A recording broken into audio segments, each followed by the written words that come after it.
সীমান্তের লড়াইয়ে কে জিতবেন, ম্যাজিকম্যান আরিফ নাকি ঘরের ছেলে জয়নাল? বিস্তারিত দেখুন প্রতিবেদনে।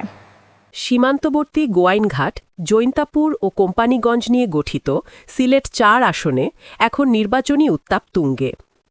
আসনটিতে মূলত লড়াই হচ্ছে ধানের শীষের প্রার্থী আরিফুল হক চৌধুরী এবং দাড়িপাল্লা প্রতীকের জয়নাল আবেদিনের মধ্যে।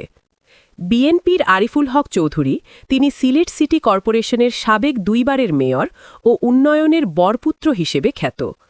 দলীয় নির্দেশে সিলেট ১-এর পরিবর্তে এই আসনে প্রার্থী হয়ে আলোচনার কেন্দ্রে চলে এসেছেন। বিগত কয়েকদিনের বিশাল জনসভাগুলোর মাধ্যমে এলাকায় নিজের শক্তিশালী অবস্থান জানান দিয়েছেন।